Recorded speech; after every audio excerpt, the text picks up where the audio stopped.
habíamos quedado más o menos por aquí. Estábamos viendo los formatos de dibujo.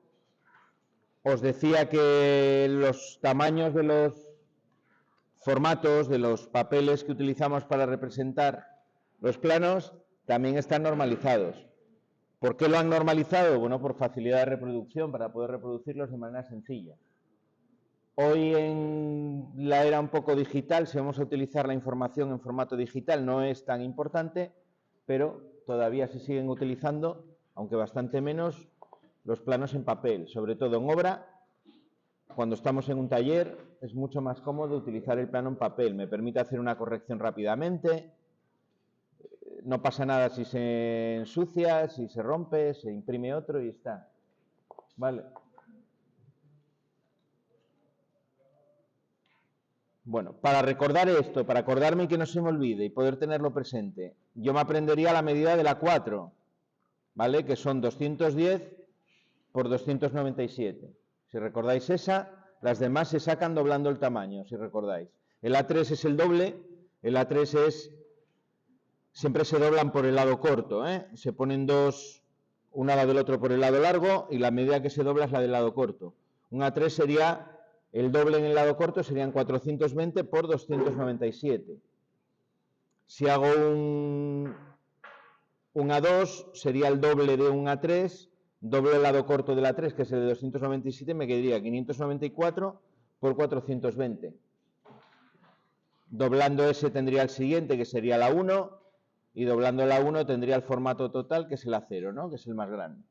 ¿Vale? Que tiene 1189, es decir, casi 1,20 m por 841. Ya un pliego considerable. El tipo de formato que se utiliza mucho en arquitectura y en ese tipo de planos donde necesito representar algo que es muy grande y aunque le aplique una escala, pues para que pueda verse todo dentro del mismo plano necesito un formato grande. ¿Cuáles vamos a manejar nosotros habitualmente? Vamos a manejar mucho la 3 y vamos a manejar mucho la 4. Y luego, específicamente en esquemas cableados, aunque ahora ya no tanto, porque ya no se hacen tantos esquemas cableados, se utiliza más automata, había unos formatos que son los formatos alargados, que es doblar, por ejemplo, un A3 en el sentido horizontal, hacer un formato muy alargado para representar un esquema que tiene un montón de bobinas, a lo mejor, ¿no? Y un montón de elementos. Pero bueno, hay que intentar evitarlo y ceñirse en la medida de lo posible a los que están, bueno, los normalizados más habituales, que son esos de ahí. Nosotros, todo lo que vamos a representar nosotros, en una 3, en una 4, nos va a entrar sin problema. ¿Vale? Incluso la parte mecánica de un cuadro, en una 3, si quieres hacer un dibujo de mecanizado, por ejemplo, de la tapa, en una 3, como muy grande, suele entrar perfectamente. Bueno, eso nada que lo recordéis. Si os recordáis el A4, yo creo que van saliendo los demás, multiplicando, sacáis todos. El tema, no sé si habíamos llegado a verlo, aquí creo que fue cuando acabó justo la clase, que es el tema del margen de dibujo. En todos los planos, voy a decir en todos, no siempre lo vais a ver, pero lo más habitual es que veáis un marco, ¿no? Dentro del plano, un marco. Ese marco también está normalizado a su distancia. Está a 20 del lado de encuadernación y a 10 del resto de lados, también de manera normalizada. Cuando utilizo programas de dibujo ya me lo saca automáticamente. Y si no, pues puedo crear yo mi plano y meterlo dentro del formato de dibujo para sacarlo. El KDSIMU, por ejemplo, ese sencillín que utilizamos nosotros, sí que saca más o menos ese margen, lo que pasa que hay que centrarlo, ¿no? Jugando con, habíamos visto en la configuración, con el desplazamiento de la X y de la Y, hasta dejarlo, según la impresora que esté utilizando, dejarlo centrado. ¿Vale? Pero sí que podemos conseguirlo normalmente en todos los programas. Estos márgenes estaban también pensados por el tema de la reproducción. Cuando hacía una fotocopia, cuando copiaba, pues podía no estar bien centrado en la máquina tener un pequeño error de desplazamiento y era una manera de asegurarme que no iba a cortar nada de la información del plano. Dejo un margen para que cuando lo reproduzca no lo corte. Incluso si se estropean los bordes o cualquier cosa no me va a cortar la información. Luego, por último, quedaría en el plano lo que llama el bloque de títulos, que es algo como eso que tenéis ahí. ¿Qué información suele aparecer? Esto está normalizado también. Nosotros normalmente en los programas que utilizamos de dibujo ya aparece, pero si lo tengo que dibujar tendría que recurrir a la norma y ver cómo se hace. Ese D que tenéis ahí en los apuntes está normalizado, está de acuerdo a las normas UNE. Normalmente aparece siempre la razón social de la empresa o del ingeniero, de quien haya hecho ese plano, de quien sea propiedad de ese plano. ¿Vale? Lo tenéis arriba a la derecha, donde pone laminados y trefilados del Principado S.A. Esta sería la razón social, es decir, el nombre de la empresa. Luego, información que tiene que aparecer sí o sí. En la parte central, el título del plano. Aquí aparecen 2 líneas, puede ser solo una. La idea es dar una descripción breve de lo que contiene ese plano, ¿no? Que se puede identificar fácilmente. En este caso pone vagón transportador de tochos, rodillo, pantógrafo.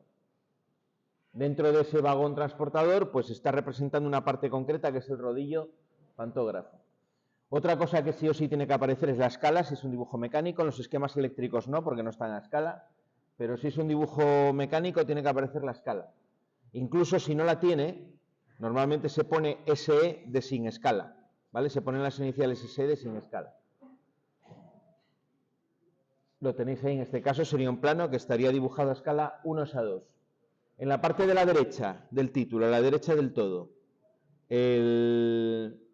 la numeración del plano, ¿vale? Y el número de hoja. Dentro de un mismo plano puedo tener varias hojas, ¿vale? Un plano puede estar formado por 5A3, por ejemplo, tranquilamente.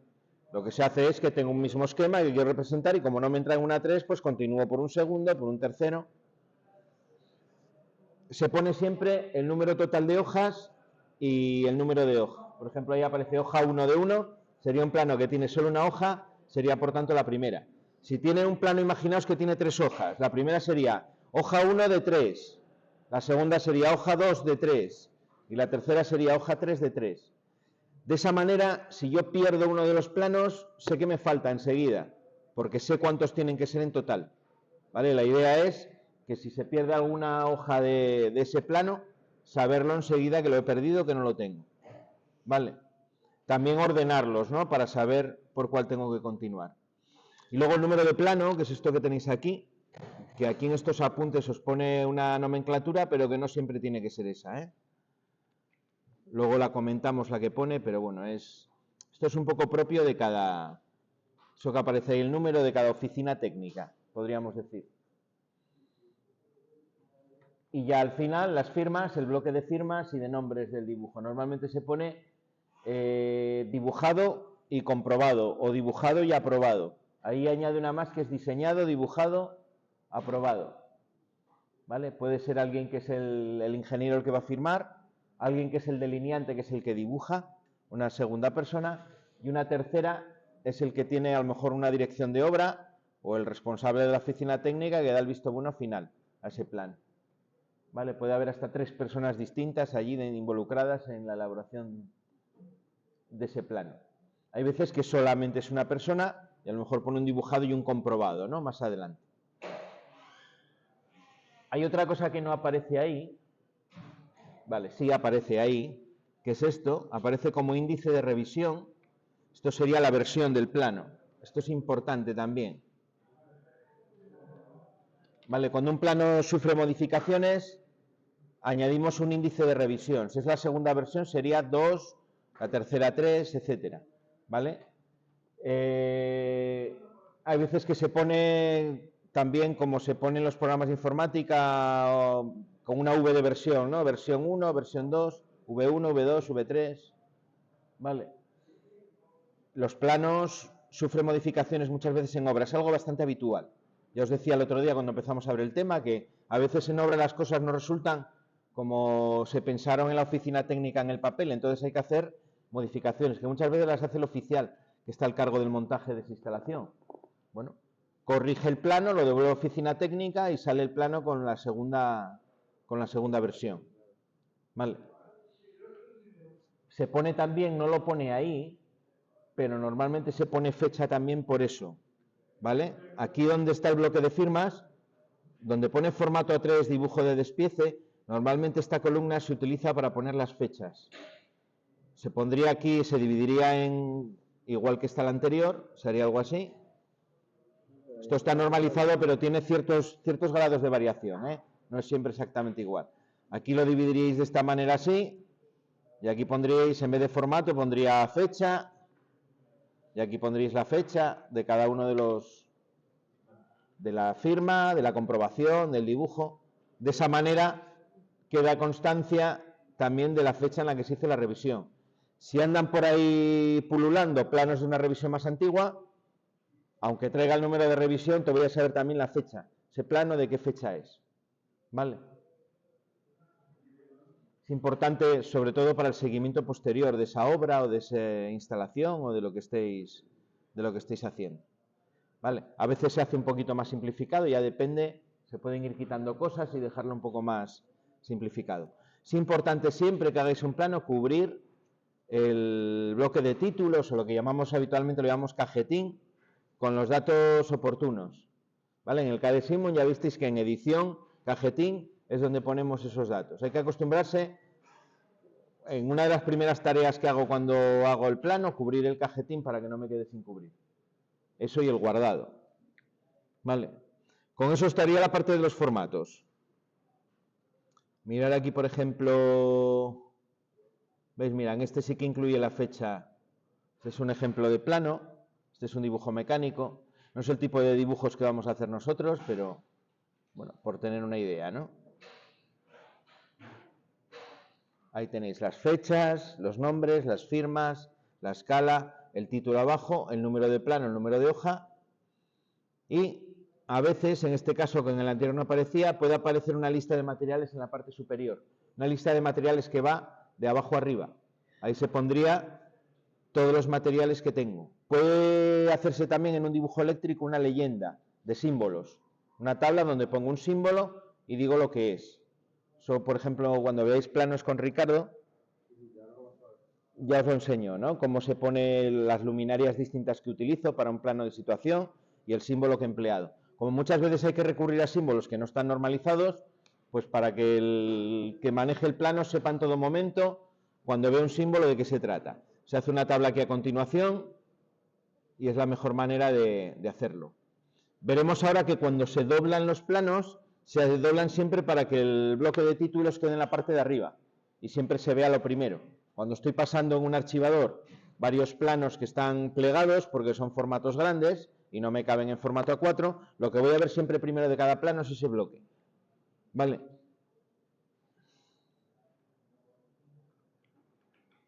Bueno, el plegado muy por encima, esto también más hoy en día como curiosidad.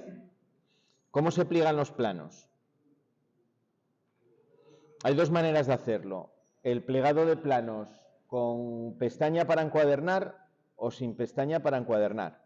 Este primer plegado que os proponí para un A3 sería sin pestaña para encuadernar. Lo que hace simplemente es, por la mitad, hace una doblez, donde pone esa línea de puntos que pone un 1 y lo convierte en una 4 automáticamente. El plegado siempre es para dejarlo en el tamaño de 210 por 297.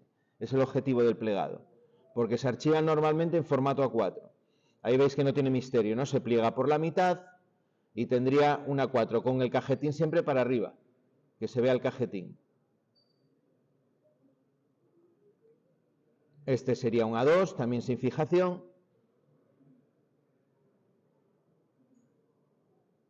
¿Vale? Haríamos 210, 210 y el orden de plegado, pues el que os pone aquí. Hago primero el pliegue, los pliegues verticales, lo dejo ya en 210 de ancho y luego el pliegue horizontal para dejar la altura de 297. En una 1, pues lo mismo, lo divido desde la derecha de 210 en 210 y desde la parte de abajo a 297. Hago primero los pliegues verticales, es siempre la misma lógica, ¿no? Primero los pliegues verticales y luego los horizontales. Lo dejo al tamaño de 210 por 297. Cuando se hace sin pestaña, normalmente es porque lo voy a guardar en una funda de plástico. Y esa funda de plástico va en un archivador con el resto de documentación del proyecto. Y por último el acero, que es lo mismo, ¿no? 210 desde la derecha, 297 desde la parte inferior. Primero hago los pliegues verticales y luego los horizontales. En este caso los horizontales, que ya van 2, los hago en sentidos contrarios, ¿vale?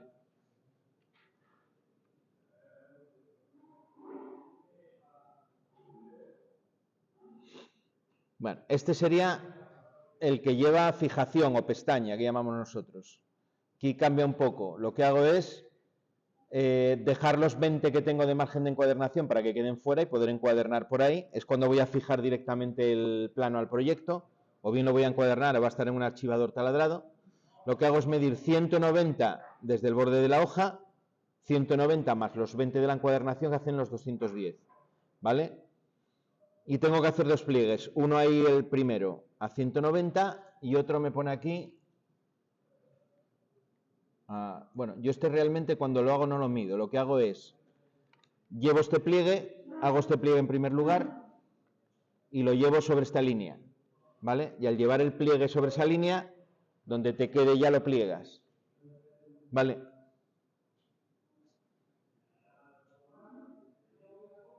La idea es esta, cuando tengo hecho este primer pliegue, que es el pliegue que está a 190, que es este de aquí, hago este primer pliegue de aquí, lo que hago es llegar el pliegue, lo llevo sobre esta línea, que me coincida justamente con la línea de la encuadernación. Y por la parte de atrás, ya con los dedos, pliego lo que me queda, ¿vale? Y al final me va a quedar la parte de la encuadernación de abajo que tengo aquí, sería toda esta parte de aquí, me queda el aire, ¿no? Que es la parte por donde yo voy a taladrar o voy a encuadernar. Si tiro del plano, pues ya se despliega, sin problema. ¿Vale? Tengo aquí unos, lo hago en un momento. Que veáis que no tiene ninguna...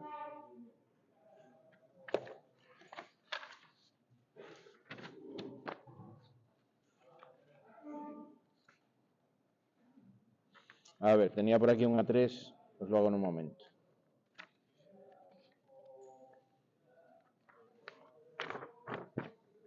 Bueno, este no tiene cajetín, pero es lo mismo. A ver cómo se pliega. Tengo aquí el A3. Vamos a imaginar que el cajetín lo tengo por aquí. Entonces yo lo que hago es medir 190, que serían más o menos por aquí.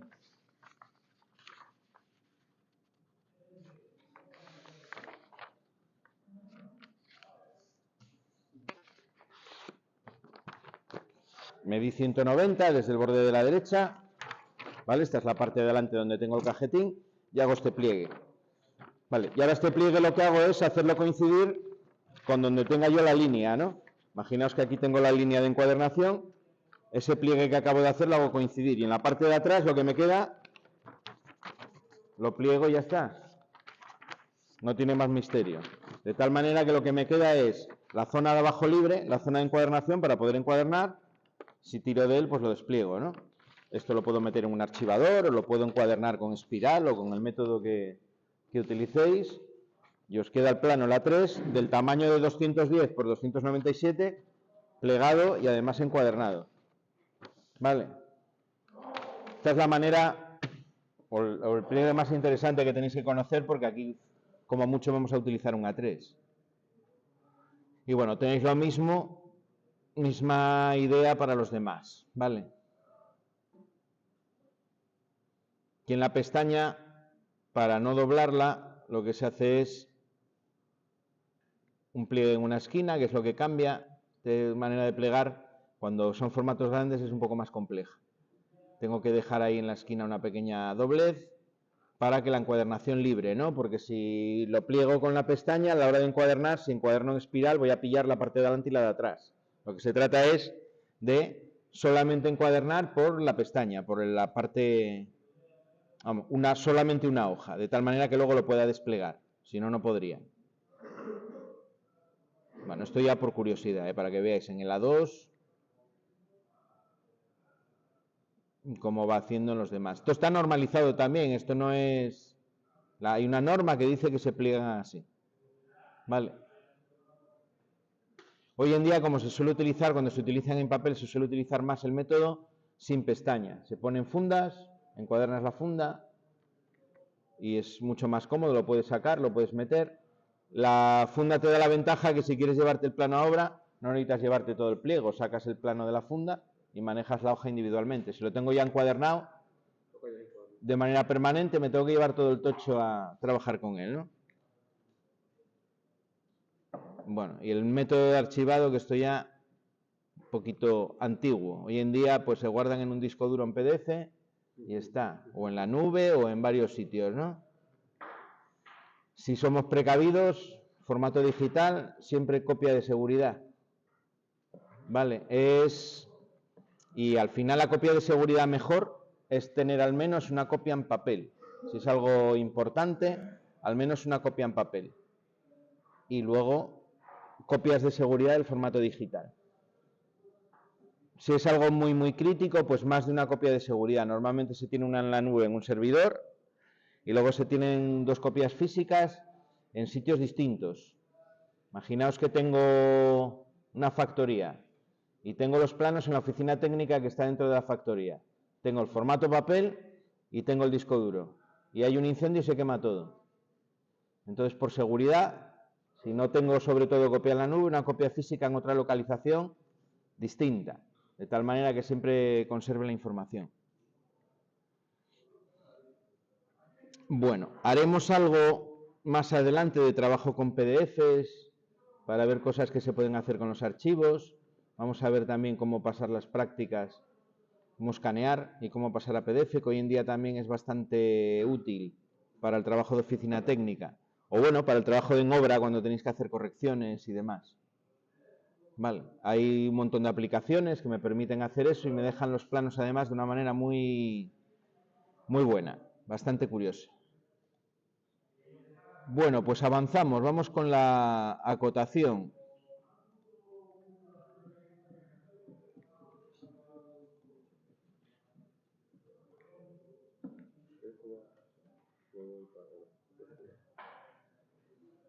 Venga. Ya sabemos los formatos de dibujo, ya sabemos tipo de líneas que se utilizan, las normas un poco en general de dibujo. Vamos a concretar ya en una que nos va a ser útil también. Esto es una habilidad o un conocimiento que las empresas nos han demandado más de una ocasión de los alumnos que van, de los eléctricos, ¿eh? Los mecánicos se supone que esto tienen que dominarlo. Pero los eléctricos muchas veces nos han dicho, es que estamos en el taller y le paso un plano y no lo entiende. Plano, por ejemplo, de situación de componentes en el cuadro, de mecanizado de una etapa, es que no lo entiende. O le he pedido que me dibuje un pequeño croquis de dónde puso las cosas y tal, y no es capaz de darme las medidas, no me las da bien. No entendemos lo que ha dibujado. Saber acotar, aunque sea a mano alzada, aunque sea de una manera sobre un croquis, de una manera sencilla, es importante y hay que saberlo, ¿vale? No vamos a aprender a hacer grandes acotaciones porque no vamos a manejar piezas muy complicadas, pero sí hay que saber en un plano pues poner unas medidas y que sean coherentes y que se puedan entender sobre todo. Bueno, las cotas entonces van a ser esas medidas que nosotros damos en los planos. Desde el punto de vista del dibujo se componen de varios elementos que yo tengo que dibujar sobre el plano para dar esa medida. Tenemos la línea de cota, que es una línea sobre cuál voy a poner la medida, la cota en sí mismo, que es la cantidad numérica, que me representa esa medida, y luego sobre esa línea de cota tengo unas flechas, que son los extremos de la línea de cota, aunque vemos en la derecha que esa flecha puede tener diferentes opciones o diferentes tipos. El que normalmente se utiliza y está normalizado, y veréis en la mayor parte de los planos, hoy en día es esta flecha de aquí, ¿vale? Esa flecha es la más habitual. El AutoCAD, por ejemplo, o otros programas de dibujo similares, por defecto me ponen esa porque es la más extendida, la más habitual, la más clara muchas veces. Y luego tengo las líneas auxiliares de cota, que son las líneas que me marcan sobre la pieza la magnitud que estoy midiendo, ¿vale? Me marcan exactamente los límites de esa magnitud. Fijaros cómo en la línea auxiliar de cota siempre sobresale normalmente unos 2 milímetros sobre la línea de cota. Veis aquí que pasa ligeramente por encima, ¿vale? Veis que la flecha, el extremo, no sobrepasa la línea auxiliar de cota. Veis también, esto es un, entre comillas, defecto de los programas de dibujo. Cuando se dibujaba a mano, esa línea auxiliar de cota llegaba a tocar a la pieza. Hoy en día con los programas de dibujo os deja una pequeña distancia, de tal manera que no llega a tocarse uno con otro. Vale. Bueno, está lo suficientemente cerca para que no haya duda de cuál es la magnitud.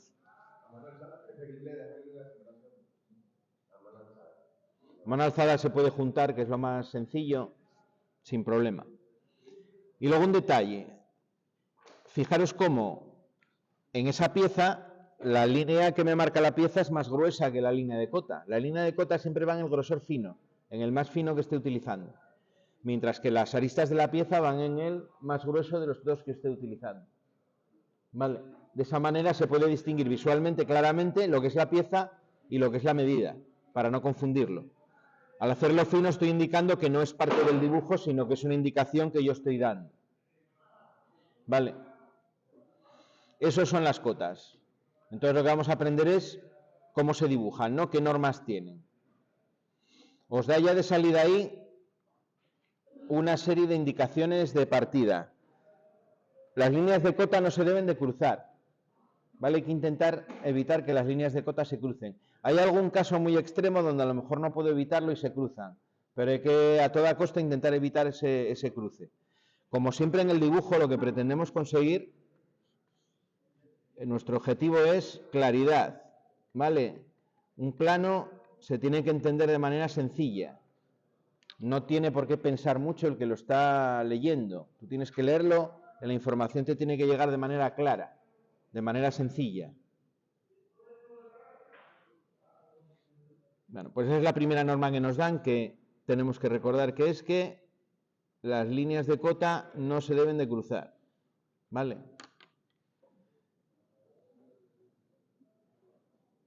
Bueno, más cosas sobre las líneas de cota de normalización. Ahí os las dibujan rojo un poco para distinguirlas, ¿eh? Lo que os decía antes, las líneas auxiliares de cota superan en 2 milímetros la línea de cota, ¿vale? Para que quede claro.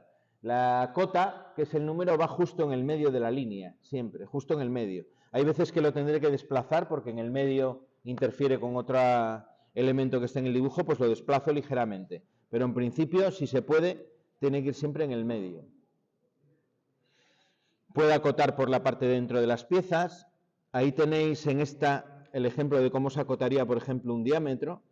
Lo que hago es, dentro de la pieza, dibujo la línea de trazo y punto, que es la línea que me indica los ejes de simetría, y fuera de la pieza ya continúo con la línea auxiliar de cota, que está ahí dibujada en color rojo. Veis cómo el trazo y punto va por dentro, y fuera de la pieza ya línea auxiliar de cota. Una por ahí y otra por ahí para marcar esa medida. Bueno, esta cota, por ejemplo, de aquí, que me está acotando un diámetro. Aparte de los números, ya veis en este ejemplo cómo se puede meter otros símbolos, ¿no? Normalmente va a ser la R de radio, ese círculo con la raya por el medio que me indica que es un diámetro, y hay otro símbolo que es un cuadrado, que me indica que la sección de lo que estoy representando es cuadrada, y poco más, no son muchos los que se pueden meter, normalmente solamente un número. Cuando tengo esa cota que se puede interferir con la pieza, fijaros que si yo la dibujo en perpendicular las líneas auxiliares a la pieza, al rectángulo que tiene a su izquierda, va a quedar ahí cierta confusión. Entonces lo que hace que es inclinar las líneas auxiliares de cota y desplazar la medida. Eso es excepcional, os dice aquí, salvo casos excepcionales, y precisamente os está dibujando uno de los pocos casos en los que eso se debería de hacer. Normalmente siempre la línea auxiliar de cota en perpendicular a la pieza, siempre en perpendicular. ¿Qué pasa a veces cuando tengo chaflanes o aristas que están redondeadas? Bueno, pues lo que hago es prolongo las aristas de la pieza y donde se corten es lo que acoto. Esto, lógicamente, tiene que ir acompañado de más cotas, ¿no? Aquí estaría dando la medida, pero internamente aquí seguro que tendría que haber una cota aquí que me diese el radio, por ejemplo, ¿vale? Que estoy acotando aquí. Por ejemplo, ¿vale? Eso tendría algún otro tipo de medidas. Y aquí exactamente igual. Aquí tendría que tener algún tipo de medida que me indique de cuánto es ese chaflán. Una regla que os puede ser útil en el caso de tener dudas al acotar. Las cotas siempre van en función de cómo se fabrica la pieza. Siempre van en función de cómo se fabrica la pieza. Esta cota de 55 que tenéis ahí, ¿por qué me la dan? ¿Por qué me dan una parte de la pieza que no existe acotada? Porque para hacer ese chaflán y ese redondeo, normalmente voy a partir de una pieza que va a tener aristas y va a ser completamente recta. Cogeré un bloque del material y lo cortaré en forma de trapecio de 55 de base y lo que tenga aquí, ¿no? De la otra base, con la altura que tenga y lo que sea. Y luego le cortaré el chaflán y le redondearé la arista. Pero el punto de partida es un bloque que tiene de ancho por ese lado 55. Por eso me dan la cota de 55, porque el que va a fabricarlo necesita cortar primero un bloque de esa medida.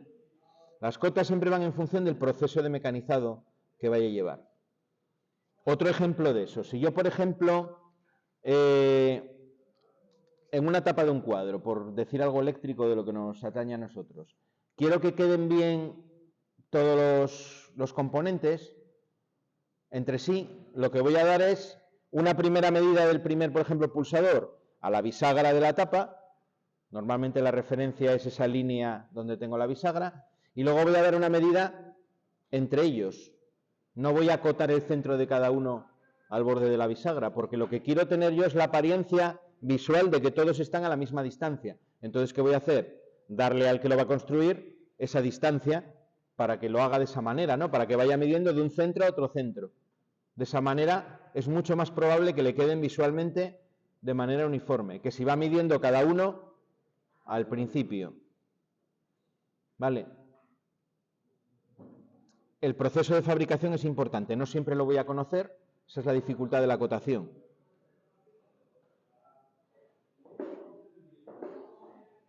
Bueno, la separación entre la línea de cota y la pieza, como mínimo 8 milímetros. ¿Vale? Esta primera línea que tengo aquí, esa es la primera cota que yo tengo. Esta de aquí va a estar a 8 milímetros de la arista de la pieza que está aquí. Hay una separación de 8 milímetros. Las siguientes ya pueden estar entre sí a 5. Es decir, una cota y otra cota, puedo poner una encima de otra, como mínimo una distancia de 5. ¿Vale? Puedo separarlas más, pero bueno, no va a ser necesario. Pero la primera, para que se vea bien que es una cota, se separa un poco más, 3 milímetros más. Aproximadamente 8 milímetros. Hay veces que no se nos va a dar a nosotros, pero en dibujo mecánico esto es algo muy habitual. Represento una pieza, una parte de ella seccionada o cortada y la otra entera, para que se vea cómo es por fuera y por dentro. Esas cotas de la parte de dentro pueden quedar interrumpidas, ¿vale? Con un único extremo. Fijaros que yo tengo aquí un eje de referencia, que es este de aquí. Ese es un eje de simetría, me indica que la pieza es simétrica. Vale, pues simplemente con las cotas que aparecen ahí, esa de diámetro 15, diámetro 20, diámetro 25, yo ya interpreto que lo que tengo es un taladro de diámetro 25, de diámetro 20 y de diámetro 15. Esa pieza normalmente cuando se construye, pues se hará primero el taladro más estrecho, el de 15, y luego se irán haciendo de más pequeño a más grande todos los taladrados, ¿no? Con una fresa que entrará pues hasta la profundidad que tenga que entrar. La pieza está incompleta porque le faltan las cotas precisamente en la vertical, ¿no? Esto muchas veces también, en vez de dar una única vista de la pieza, pues se dan 3 vistas distintas y las cotas pueden estar repartidas entre las 3 vistas para que sea más cómodo, ¿no?, de ver cómo se dibuja. Si yo esto, por ejemplo, le doy una vista desde arriba, lo que vería serían círculos. Como es una pieza redonda, serían todos círculos y llevaría una serie de cotas, pues indicando, podría acotar también los diámetros, pero es más fácil acotarlos ahí que en la vista, que en la otra vista. Podría hacer también una vista completa donde voy acotando las alturas, ¿no?, que es lo que me falta ahí. Bueno, pensar que muchas veces voy a tener más de una vista para poder acotar. Cuando una pieza está interrumpida, normalmente las cotas siempre van a escala, ¿vale? Siempre van sobre un dibujo a escala, mejor dicho. Las cotas representan siempre la cantidad real, ¿vale? Si yo tengo algo, una cota como esta que pone 40, eso mide 40 milímetros. Salvo que me indiquen que es otra unidad, tengo que entender que eso son 40 milímetros. Vale, las cotas siempre me indican la cantidad real. El dibujo, hay veces que no va a estar a escala y va a estar interrumpido. Eso es típico, por ejemplo, cuando tengo ejes que son muy largos y para representarlo en un papel, pues no voy a poder, ¿no? Me va a quedar muy estrechito a lo mejor para que me entre en el papel. Como lo que es la longitud no aporta ninguna información, porque un eje que sea uniforme en toda su longitud Yo no necesito verlo entero dibujado, con ver los extremos me vale, ¿no? Lo que se hace es interrumpir el dibujo. Se utilizan esas líneas quebradas a mano alzada, que me indican que la pieza está interrumpida, y lo que sí pongo en la cota es la medida real, para que se sepa exactamente lo que tiene que medir. Pero en ese eje horizontal he perdido la escala, esa parte ya no estaría a escala. Si yo en un plano veo esto, veo una línea así a mano alzada de este tipo, como esta de aquí, yo ya entiendo que en esa horizontal yo no puedo medir porque eso no está a escala, está interrumpido. Bueno, hay una serie de ángulos que intentamos evitar cuando dibujamos. Aquí nos dice que evitaremos las líneas de cota entre los 90 y los 120 grados. ¿Vale? Es decir, esta zona de aquí. El ángulo cero es este de aquí. Los ángulos se cuentan desde aquí. Este sería el ángulo cero. Vaya. Este sería el ángulo 0 grados. Y se van contando en sentido contrario a las agujas del reloj. ¿Vale? Este sería 90. Este sería 180. Este sería 270. ¿Vale? Y aquí tendría una vuelta completa que serían 360 grados, que coincidiría con el 0. Bueno, los ángulos entre 90 y 120, 120 estaría por aquí. En esta zona voy a intentar evitar dibujar cotas, ¿vale? En ese ángulo. Esas cotas inclinadas salen cuando estoy haciendo diámetros o cosas por el estilo, sobre todo. Esa zona voy a intentar evitar el dibujo, ¿vale?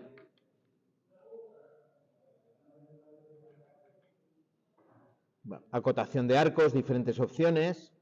Ahí en realidad lo que estoy acotando son tres cosas distintas, ¿vale? En la de la izquierda, lo que pone 21, estoy acotando la cuerda. La cuerda es esta medida. Es esta línea recta que va ahí. Esa es la medida que yo estoy acotando, ¿vale? En la del medio estoy acotando la medida del arco, es decir, toda esta longitud que tengo aquí, eso mide 24, toda esa longitud, el perímetro de ese sector circular.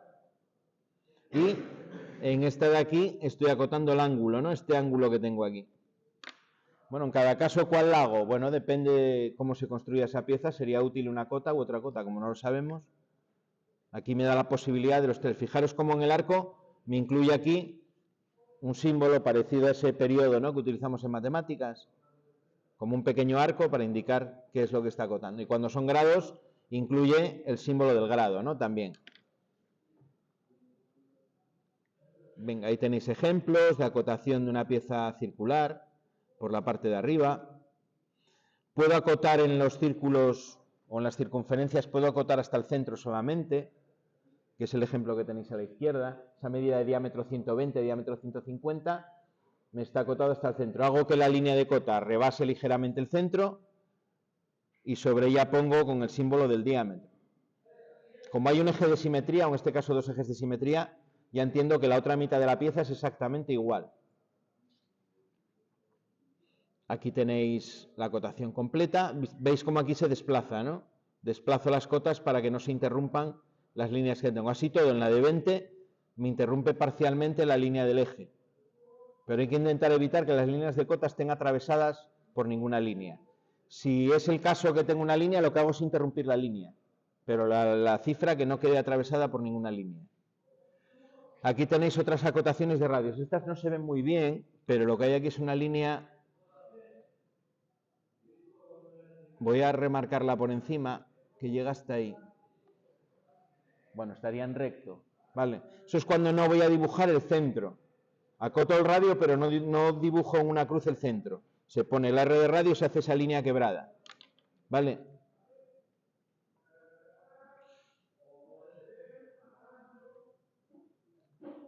Bueno, no se deben cortar las líneas auxiliares de cota, y las líneas de cota no deben de cortarse con otras líneas del dibujo, excepto que sea inevitable, En esta pieza están hechas de tal manera que no se corta con nada. Aquí, esto pues, habría que buscar la forma de intentar que no sea así. De todas maneras, en esta pieza no es muy evitable, al menos en esta vista que le da aquí. Vale, los números aquí encima de las líneas, esto es inadmisible, esto está mal. ¿Vale? No sé si es un error de la transparencia o es que está hecho adrede para ver el error, pero los números tienen que estar encima de la línea. Fijaros lo que os decía cuando hicimos la práctica 1. Todos los números se tienen que leer desde abajo o desde la derecha. Siempre. ¿Visteis dónde teníamos en los planos la encuadernación? La idea es que cuando yo imprimo solo una cara y tengo la encuadernación a la izquierda, yo lo giro para que me quede la página en blanco, la parte de atrás de la página anterior hacia arriba. Por eso todo tiene que leerse desde abajo, desde la derecha. La parte que voy a dejar hacia mí va a ser la derecha de la hoja. Bueno, este sería, aquí tenéis un ejemplo de acotación en línea. Cuando tengo un montón de cotas seguidas, ¿cómo se haría? Fijaros que no pongo flecha en todas.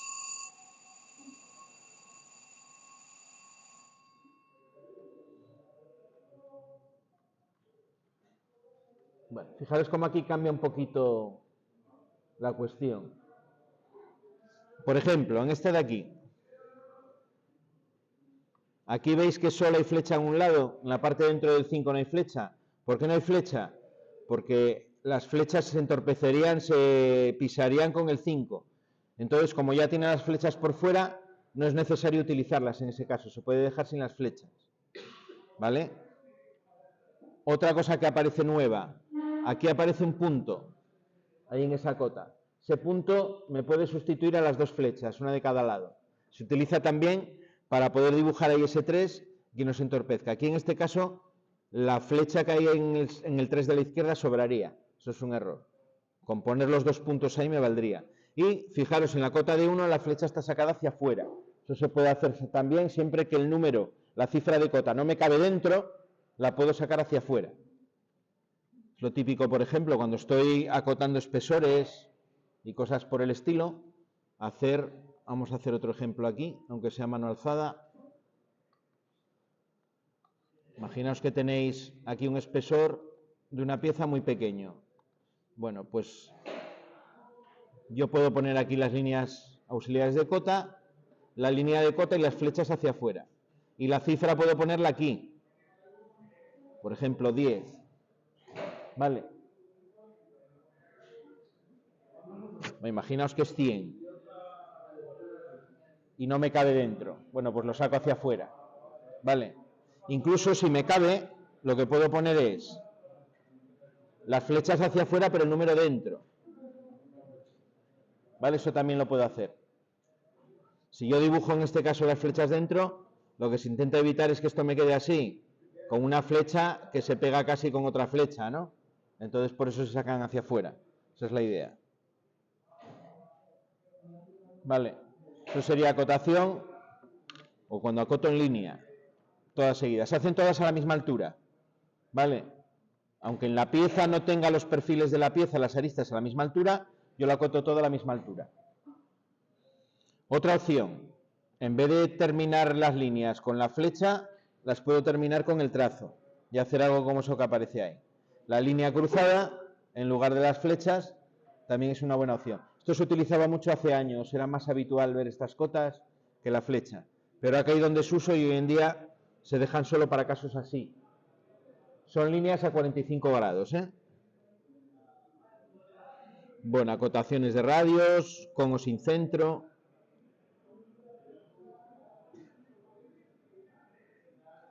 Bueno, cuando tengo un rayado en la pieza, el rayado en una pieza normalmente indica que la pieza está cortada y esa es la parte interior.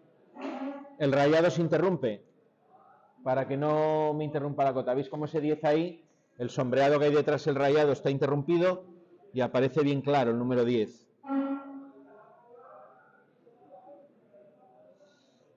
Bueno, incluso ¿qué pasaría si tengo que hacer una cota lineal y el número 3 no me cabe? Fijaros lo que ha hecho ahí, lo ha sacado en una línea hacia afuera y me lo pone más arriba. Es otra opción cuando ni siquiera el número me cabe.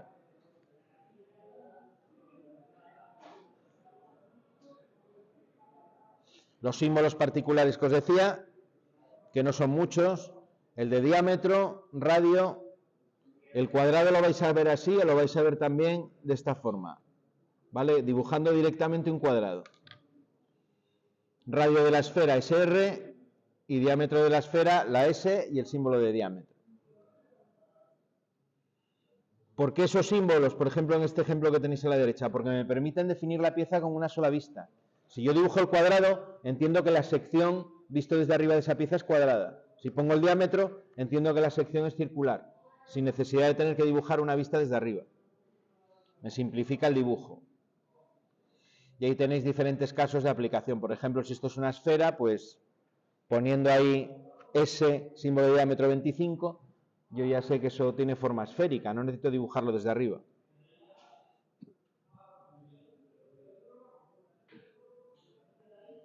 Bueno, y lo último que vamos a ver antes de empezar a hacer algo práctico, para que no os aburráis mucho. Bueno, las cotas. Se suelen evitar la redundancia. ¿Qué es la redundancia? Cuando dibujo más cotas de las necesarias. Hay que intentar dibujar el menor número de cotas posible que me definan completamente la pieza. ¿Vale? Es decir, solamente las necesarias, las imprescindibles, es lo que tengo que hacer. ¿Vale? Por ejemplo, en la parte de la derecha de arriba, este 15 que aparece ahí entre paréntesis, lo que me está queriendo decir ahí es que esa cota me sobraría. Si yo defino que la pieza de extremo a extremo mide 40 y esta parte de arriba, ese saliente, mide 25, la otra parte, restando, yo ya sé que son 15. 40 menos 25 son 15. No necesito dar esa medida. Además, el que la fabrique seguramente, tal como está acotado, él va a utilizar a lo mejor de referencia esta línea de aquí y va a hacer un corte a 40 para obtener la pieza total y luego hará un rebaje aquí a 25. ¿Vale? Que eso mida 15, a él le da igual. El primero ha cortado 40 y luego hace el rebaje a 25 y ya tiene la pieza. El resultante es que va a medir 15, pero no es la magnitud que él necesita. Él seguramente necesitará o le parecerá más interesante el 25.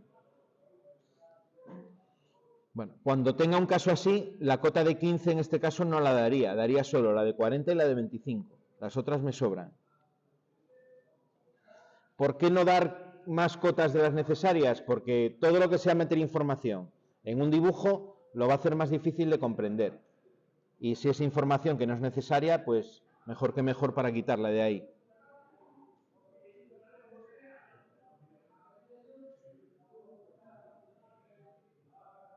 Bueno, las cotas fuera de escala se pueden poner también subrayadas. Si yo no interrumpí, en este caso también es el caso de un eje, yo no interrumpo la figura, como hice antes, con la línea quebrada, otra opción para indicar que está fuera de escala es ponerle subrayado en la cota. ¿Vale? Eso no es tan habitual verlo, pero en algún caso eso os puede dar. Cuando veáis una cota de este tipo que pone más o menos una cantidad, eso es una tolerancia. Eso se utiliza sobre todo en dibujo mecánico, cuando necesito ser muy preciso, me da el margen de medida real que puede tener la pieza. Si yo mido esa pieza con un calibre, lo que yo mida tiene que estar dentro de ese margen, entre 40,02 y 39,98. ¿Vale? La medida real de la pieza, del que mida con el calibre esa pieza, tendría que quedarle dentro. ¿Vale? Eso es la tolerancia. Hay veces en conjuntos mecánicos que las piezas tienen que fabricarse, como veis en este caso, con una precisión de 2 centésimas de milímetro, porque si no, pues no encaja o no nos valdría.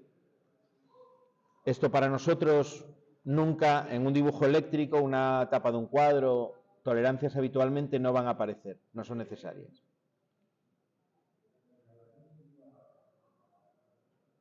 Y bueno, vamos a hacer vais a hacer vosotros un ejercicio. Vale. Vamos a intentar aplicar eso.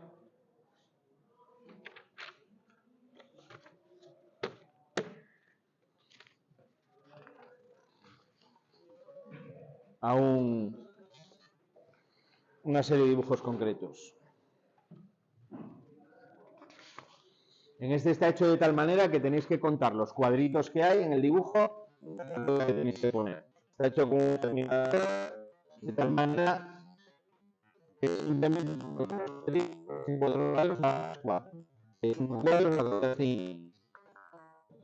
venga, vamos a intentar hacerlo.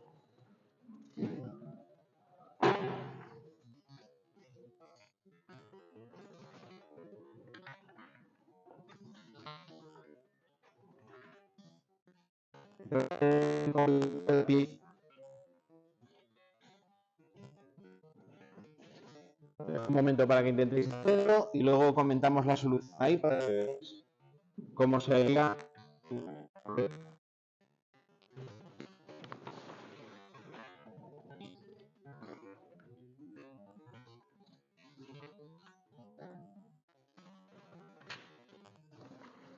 Pues venga, vais a intentar hacerlo. 5 minutos. A ver si sale.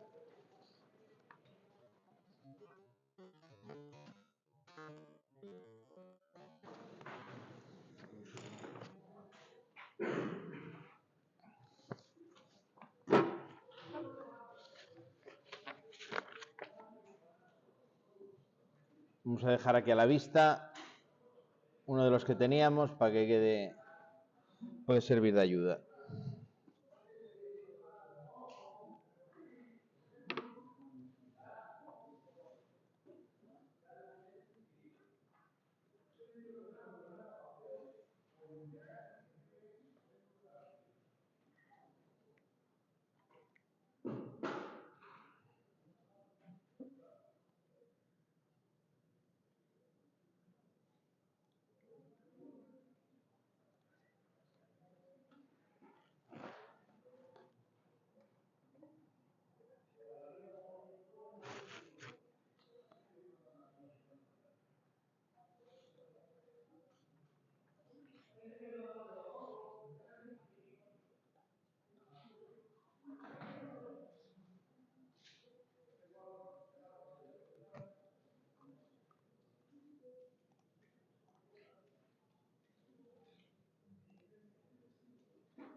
Contáis los cuadritos, si hay 4 cuadros, en la cota ponéis un 4, ¿vale?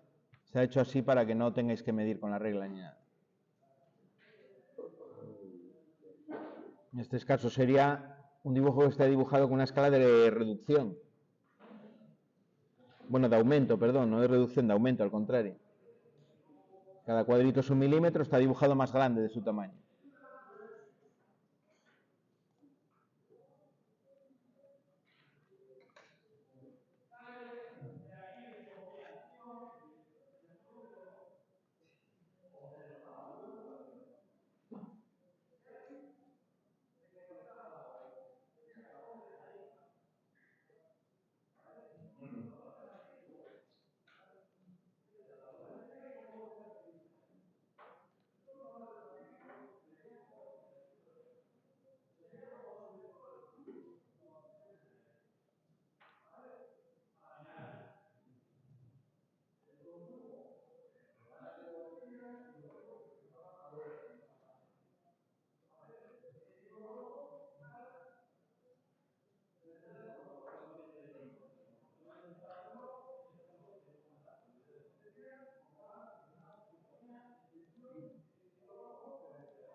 Bueno, ¿cómo lo llevamos?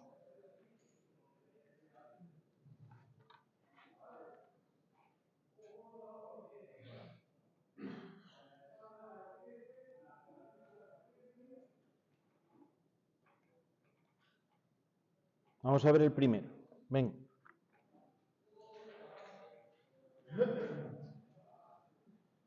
Esa sería la manera de acotar el primero. Puede haber variaciones.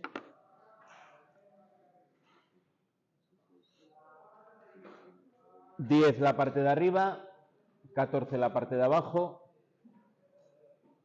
8 y 4. La parte del entrante ya está definida por la de 8 y la de 4, ¿no? Está justo a la mitad. 8 menos 4 serían 4. Esa cota no necesito darla. Normalmente se suele acotar la parte saliente. La parte donde no hay material suele ser la que menos interesa en el caso de suprimir una cota. Alguien podría preguntar, vale, si doy esta, ¿está mal? No, no está mal, pero probablemente esté mejor esta. Si doy esta cota de aquí, sería una alternativa, ¿no? En vez de dar la que tenéis ahí, dar aquí esta cota que serían 4. Vale, y no dar esta. Pero bueno, realmente ya os digo que se suele acotar el saliente más que el entrante. De esta manera quedaría perfectamente definida, la pieza completamente definida. Venga, os dejo que hagáis los demás y los vamos viendo.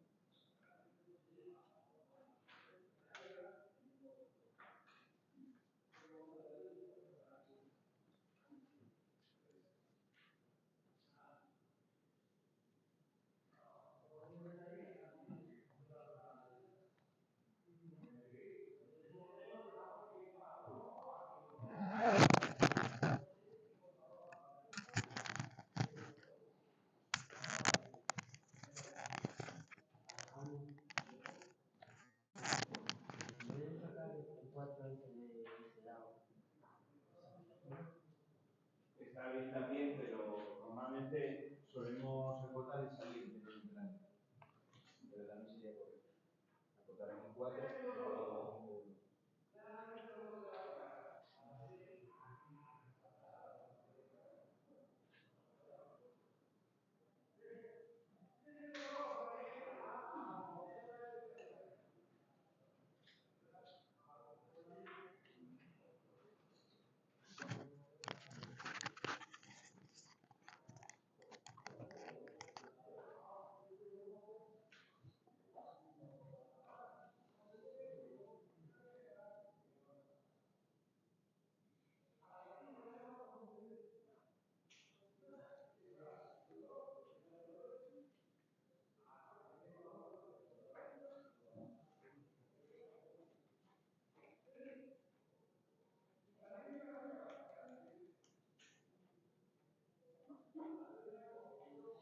venga, vamos con la siguiente. Vamos con la que está al lado justo. Bueno, con la que está debajo. O sea, ya tiene alguna cota más. En este caso no se ve muy bien ahí, pero estas están hechas con punto. ¿Vale? Ahí hay un punto. Vamos a remarcarlo un poco más y ahí hay otro punto.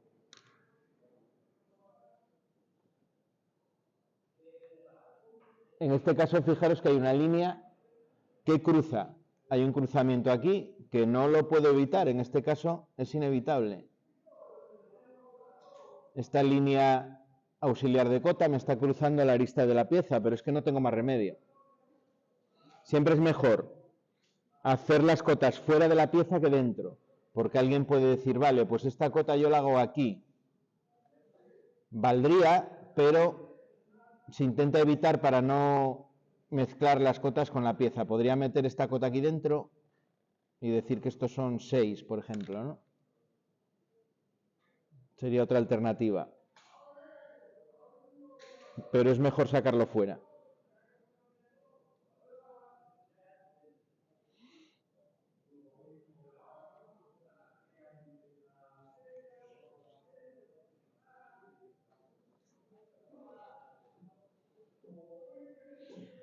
Las cotas están hechas desde la izquierda, podrían estar hechas desde la derecha. La pieza es realmente simétrica.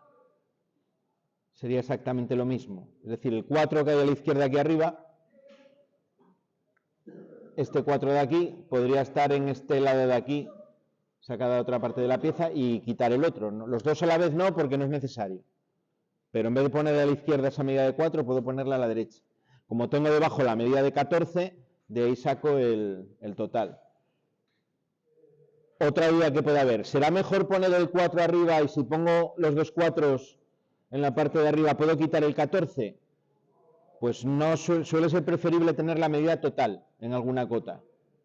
Porque yo cuando voy a fabricar esa pieza cogeré un tocho de lo que sea, del material, y lo cortaré a la medida 8 por 14. Si yo no doy el 14, ya estás obligando al que lo va a cortar a sumar el resto de cotas. De esa manera él sabe exactamente la medida que tiene que cortar de un vistazo, no necesita más. Por eso las medidas totales se suelen dar siempre. Y luego de las otras medidas las que necesite hasta definir completamente la pieza.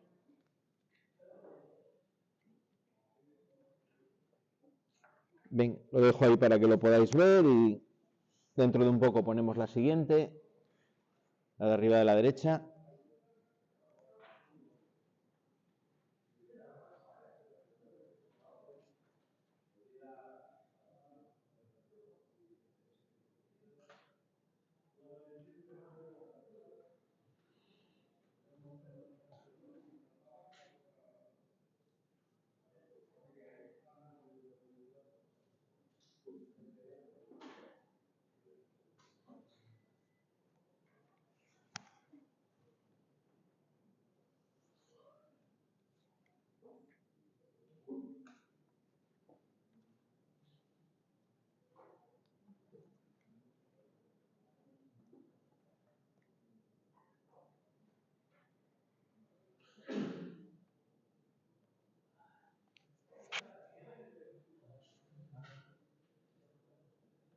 Ven, vamos con la siguiente, la que hay arriba a la derecha.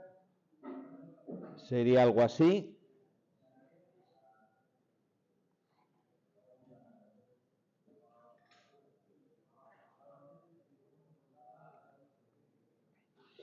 Fijaros que tanto en la horizontal como en la vertical hay una cota que no se da porque queda definida por la total y las otras que doy en cada una de las dos direcciones.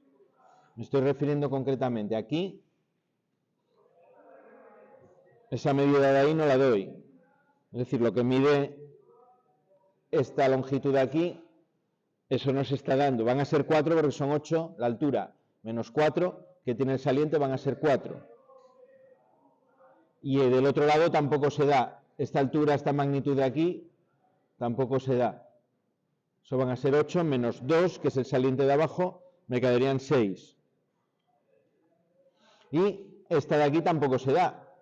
Lo que mide este saliente tampoco se da. Que van a ser 4, ¿no? Porque serían 14 menos 4 menos 6. Es decir, 14 menos 10, 4. Puedo dejar esa, puedo dejar la que está del otro lado. Ahí ya cada uno puede haber variantes. ¿Vale? En este caso puede haber variantes. Lo que sí tengo que dar, la de 14 y la de 8, porque son las medidas totales de la pieza, la altura y el ancho. A partir de ahí las otras hasta que quede definida completamente.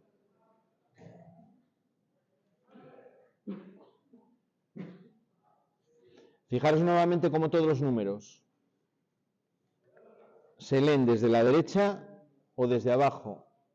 Eso es importante. Todos los números se leen desde aquí, en este sentido desde abajo, o se leen desde la derecha, desde aquí. ¿Vale? Y todos siempre están encima de la línea de cota.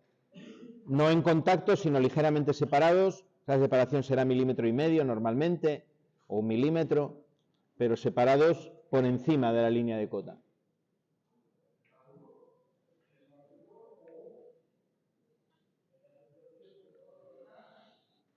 ¿Qué tal vamos? ¿Qué tal salió? Vamos con el último, que es el que tiene ahí el... Ya vamos directamente. Aquí igual sí que había que hacer una marca que no aparece, que es una pequeña cruz en el centro. ¿vale? Para indicar que el centro está ahí.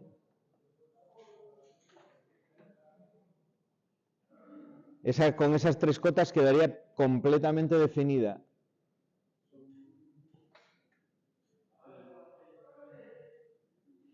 Esta lo que sí tiene son variantes. Aquí puedo tener diferentes opciones.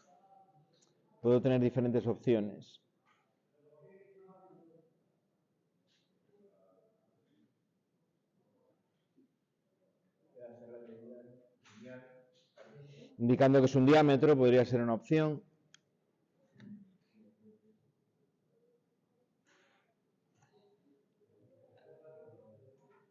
Lo que pasa es que esto nunca se suele hacer. Esta sí que no se suele hacer porque es hasta cierto punto confusa. Hacer, por ejemplo, diámetro 8 podría ser una alternativa.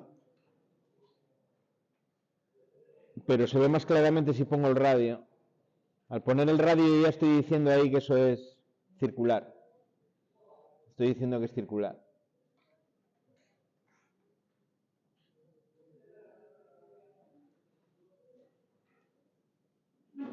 La altura aquí no tiene mucho sentido tampoco. Acotar esto, por ejemplo, aquí. Y poner que esto es 4 tampoco tiene mucho sentido. La manera más sencilla de definirla completamente es esa que tenéis ahí.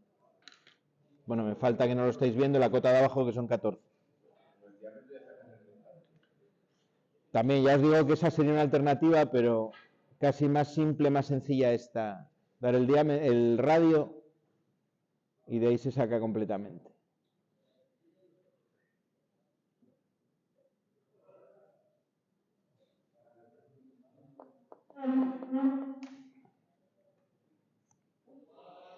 Bueno, ¿qué tal fue la cosa?